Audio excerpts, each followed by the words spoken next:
ఎకరానికి 2 బస్తాలు చొప్పున 3 సార్లు ఇస్తారట. అది అంటే 3 సార్లు పోవాలి. ఇక యాడికి పోవాలో నాకే తెలియదు.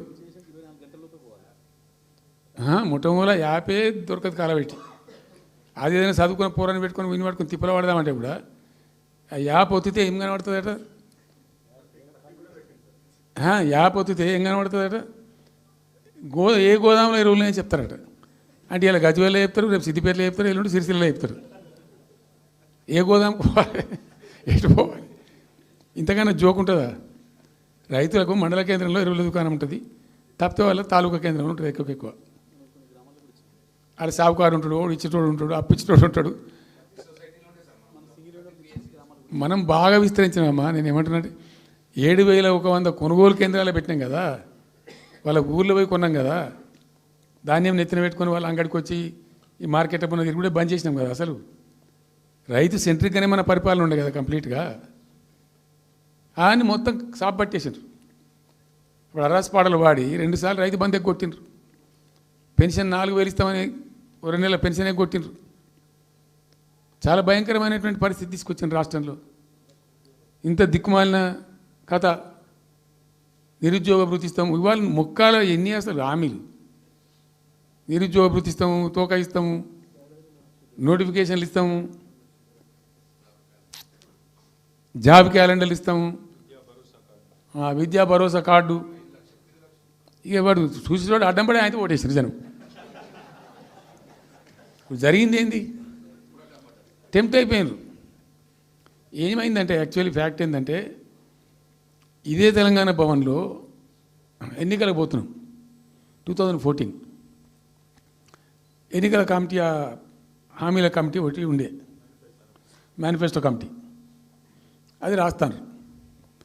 దానిలో 2-3 రిటైర్డ్ ఐఏఎస్ అధికారులు కూడా ఉండేటప్పుడు ఒక సందర్భం వస్తే నేను అడిగిన, అసలు మనం పెన్షన్ ఎందుకు ఇస్తాం ప్రజలకు? Why do you give pensions at all? ఎందుకు ఇవ్వాలి అసలు? దానికి ఒక పరమార్థమో పర్పస్ ఉందా? అగాధం పట్టుకొని ఇట్లా పంచిపెట్టుడా ఏంది అసలు? మీ ఉద్దేశం ఏంటి సార్ అన్నారు. అనుకోకుండా దురదృష్టవశాత్తు కొందరు డెస్టిట్యూట్స్ అవుతారు, కొందరు ఫిజికల్ హ్యాండిక్యాప్డ్ అవుతారు. ఇలా మంచిగానే ఉన్నాం, ఏమో ఏమైనా ఒక యాక్సిడెంట్ అయితే కథం తెల్లారి మనం వికలాంగుడు అయిపోతాం, కదలలేని పరిస్థితికి వచ్చేస్తాం. రకరకాలు ఉంటాయి. వృద్ధాప్యం వస్తే పాపం వాళ్ళ పిల్లలు చూడకపోయారు, కొంతమంది పట్టించుకొని లేని వాళ్ళు ఉంటారు.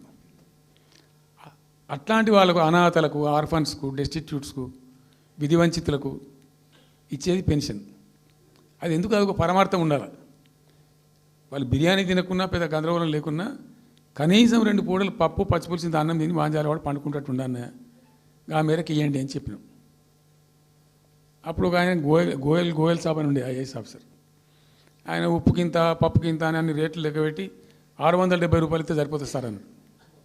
నేను గావాలకి ఇచ్చేందుకే కోషించి ఆయన 1,000 రూపీస్ పెట్టు, పెద్ద కథ ఎందుకు అని 1000 చేసాం. దేనికన్నా కానీ 1000 రూపీస్ చేసినాం ఫస్ట్. సెకండ్ టర్మ్ నేను ప్రకటించిన, మళ్ళీ మేము గెలిపించుకొని ఈసారి గెలిస్తే వెంటనే 2000 రూపీస్ చేస్తామని చెప్పాను. మొదలు 1000 అన్న కూడా అడగలే. మా అంతటా మేమే సుమోటోగా మాట్లాడి చెప్పి డే 1 గవర్నమెంట్ వచ్చిన ఫస్ట్ క్యాబినెట్లో డిసైడ్ చేసి 1000 రూపీస్ పెట్టాం.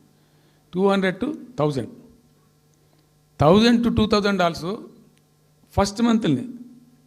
సెకండ్ టర్మ్లో మా గవర్నమెంట్ వస్తే ఫస్ట్ మంతే, ఏ మంత్లో గవర్నమెంట్ వచ్చినా అదే మంత్లో 2000 రూపీస్ చేసినాం, జనానికి అందించినాం. జనం కూడా ఏమనుకున్నారు, కేసీఆర్ 2 అన్నప్పుడు 4 అన్నట్టుగా ఇస్తాడు కావచ్చు. టెంప్ట్ అవుతారు పాపం, సహజంగా పేదవాళ్ళు కదా, లేని వాళ్ళు కాబట్టి. మనది కాదు సబ్జెక్ట్, అది కాదు కదా. ఈయన 2 ఇచ్చిండు కదా, 200 2000 చేసిండు, ఈడు తప్ప 4000 చేస్తాడేమో అనే ఆశలో మా కోటేసే ఉద్దేశం ఉన్న ప్రజలు కూడా ఈ మాయల పడి పాపం టెంప్ట్ అయిపోయి గోల్మాల్ అయిపోయి ఓట్లు వేసినారు. ఇలా తలలు బాదుకుంటున్నారు, తిడుతున్నారు, భయంకరమైన తిడుతున్నారు. నిన్న నేను హైదరాబాద్ వస్తున్నాను. నిన్న నేను మా ఫామ్ నుంచి బయలుదేరి వస్తుంటే ఒక 10 చోట్ల ప్రామిస్ చెప్తున్నాను. 10 ప్లేసెస్లో పక్క పండు వచ్చుకోగానే కార్లో కూర్చున్నాడు, 2 స్టీరింగ్ ఇచ్చిపెట్టి 2 చేతులు మీదకి పెట్టిండు. బాస్ మళ్ళీ మనం జల్దీ రావాలి, మనమే వస్తున్నాము, నెక్స్ట్ మనమే అని దుంకుతున్నాడు. ఆ మోటార్ బైక్స్ వేసేవాళ్ళు వాడు పక్కన డుర్రమన్న పక్కన వచ్చి వాడు వచ్చి నెక్స్ట్ మనమే సార్ వచ్చేతను అంటారు పోతుండ్రు. హైదరాబాద్ సిటీలో అనేక ప్లేసెస్లో కనీసం ఒక 10-12 ప్లేసెస్లో అట్లా చెప్తున్నారు జనం. అది దేనికి సంకేతం? మీ మీద ప్రజలు విశ్వాసం కోల్పోతున్నారు రోజు రోజుకు, మీ చర్యల వల్ల, మీ పిచ్చి పనుల వల్ల. ఇంకోటి ఏంది, మీరు చేసే చర్యలు ఎట్లున్నాయి?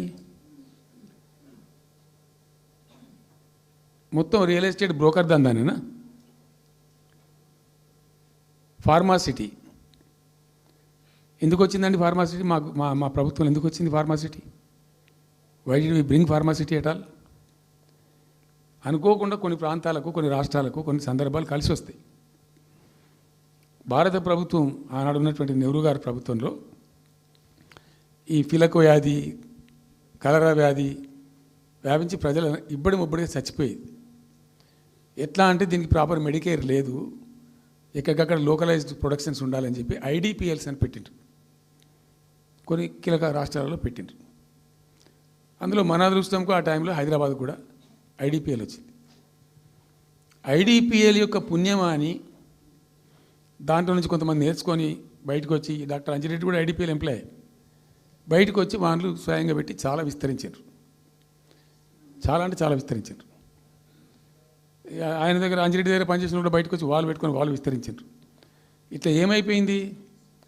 Hyderabad has become a medical hub, pharma hub. ఒక ఆయన వచ్చి నాకు డబ్బులు బాగున్నాయి కాబట్టి నేను 10,000 కోట్లు పెట్టి పరిశ్రమ పెడతాను, నడవది. ఎడబడతా అంటే పెడతా అంటే దానికి ఎక్కువ కావాలి. అంటే ఆ ఎంప్లాయీస్, ఆ టెక్నీషియన్స్, ఆ కథా కార్ఖానా ఎక్కడైతే ఉంటుందో అక్కడ సక్సెస్ అవుతుంది. అట్లా ఏమైంది? ఫార్మా యొక్క ఎక్కువ బిల్డ్ అయింది హైదరాబాద్లో. ఫార్మా యొక్క ఎక్కువ బిల్డ్ అయిన ద్వారా చాలా ఇబ్బడి ముగ్గడిగా కంపెనీలు వచ్చినాయి ఇక్కడ. అసలు 1/3 వరల్డ్కు మన జినోమ్ వ్యాలీ నుంచే వ్యాక్సిన్ సప్లై అవుతుంది. ఇలా 1/3 ఆఫ్ ద వరల్డ్